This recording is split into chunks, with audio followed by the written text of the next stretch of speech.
You want to be a speaker. There's something on the inside of you that is urging you to share your story.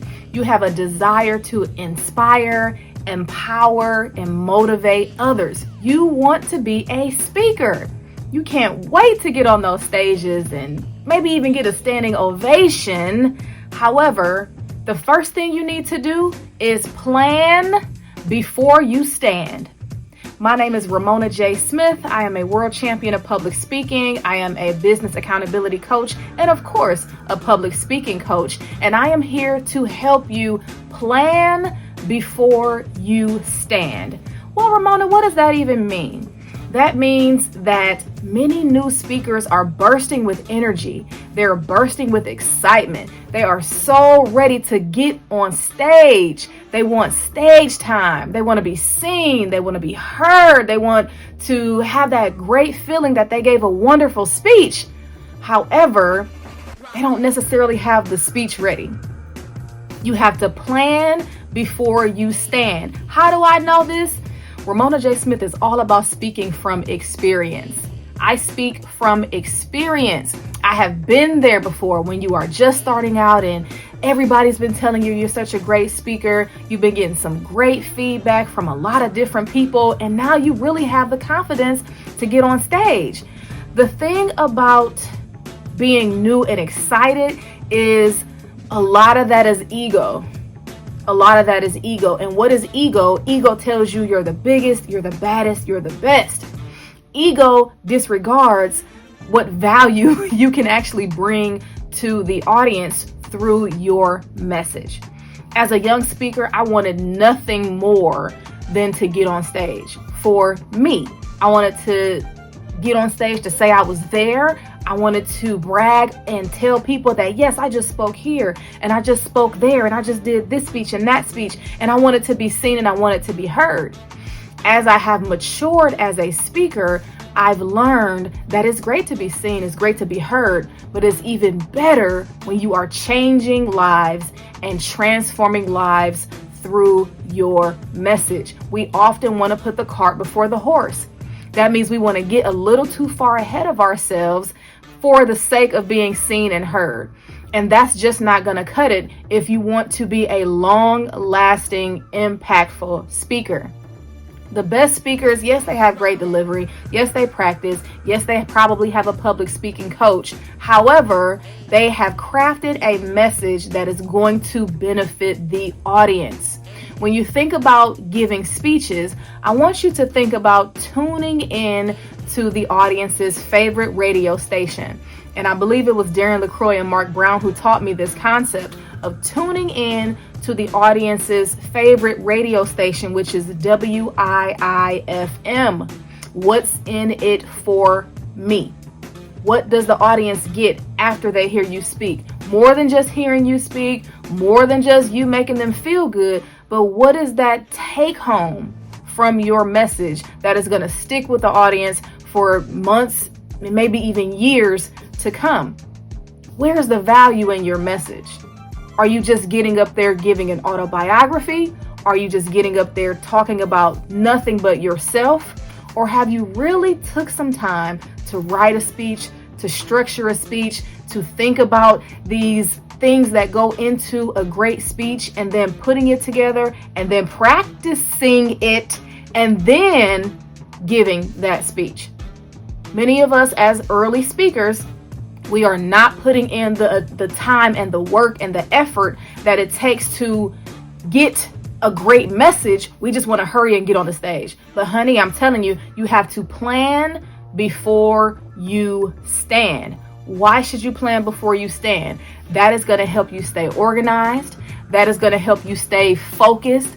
That is going to help you if something were to happen, maybe the lights flicker or maybe a kid starts crying. That's okay. It's not going to mess you up because 1, you know your material, 2, you practiced it, and 3, you'll be able to navigate your words around whatever situation is taking place. For example, if you go look at my still standing speech, I will put it up here somewhere. If you go look at my still standing speech, you'll notice that something surprising happened at the end. But because I had practiced that speech so many times. I mean, hundreds of times. I was able to go with the flow and then get right back on track. That's one of the benefits of planning before you're standing. You understand what your speech is all about. You know your key points. If you memorized it verbatim or not, that's perfectly fine, because even if you get off track, you already know what direction you were going in. If you get on the stage and you're not properly prepared and something unexpected happens, you're going to get thrown off. You're going to say, oops, what was I saying again? And that comes off as very unprofessional. And if you are wanting people to pay you to speak, you need to be sharp, my friend. You need to be sharp, you need to be on point, and you need to be professional. And that comes by planning before you're standing. Let's take a moment here, because I know my teaching and my coaching is a little more direct, and it's a little more... It's out of love, but it's a little tough love. And that's just my approach. That's how I coach. But let's take a breather here. Go ahead and hit that subscribe button. Go ahead and like this video and leave a comment if you are a new speaker. What are some of the challenges that you're dealing with as a new speaker? Also, if you want to work with me, I am accepting new clients, and I'm enrolling people into my new program called Jab Cross Present. That is a 6-week online course to help speakers refine their public speaking skills. Also, share this video with a new speaker or with a speaker who could use these tips. Back to plan before you stand. I don't want us to get so caught up in just being seen and heard that we are taking any type of speaking engagement. And I like to use this random example that if you are a new speaker and you're looking for opportunities, stay in your lane. If your lane is, we'll say, resilience, for example, you should not be accepting speeches that have nothing to do with resilience. For example, say you want to fill out some of those speaker proposal sheets when they have a call for speakers. You want to fill that out, and you have a list that you want to complete. You have a goal that you want to complete 25 speaker call applications within the next 5 to 10 days. Fine. But choose relevant speaking opportunities. If you are a resilience speaker and you are talking about resilience, you have no business speaking at a national cheese convention to celebrate Gouda. That's not your lane. Yes, you could probably get on the stage and say something miraculous and uplift the people, but that is not your area. That is not your audience. Don't be speaking at events that have nothing to do with who you are and what you do just for the sake of landing speaking engagements. That is not fair to the audience.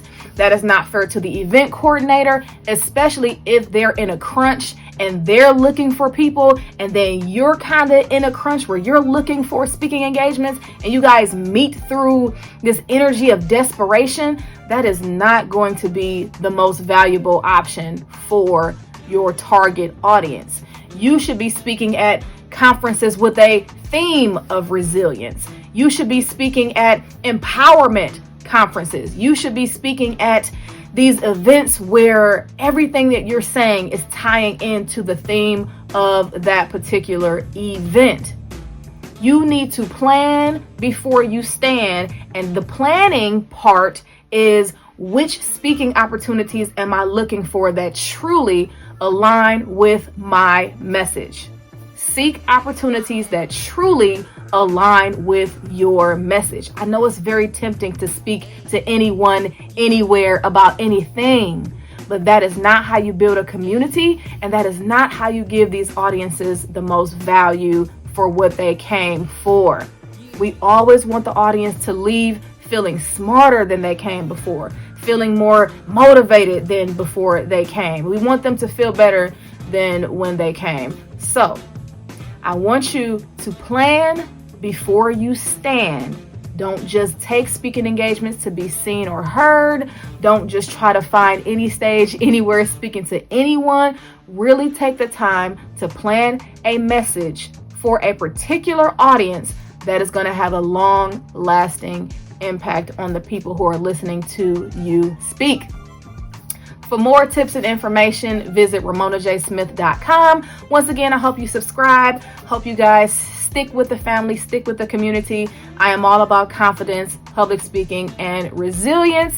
And we are continuing on our 1 week journey. 1 week at a time. We're going to do one video every single week for the next 10 years. And this is video number 2. So thank you guys so much for watching. I hope to see that you are joining us every single week by subscribing and clicking the notification bell as well. You can always reach out to me, RamonaJSmith.com, and I will see you guys next week.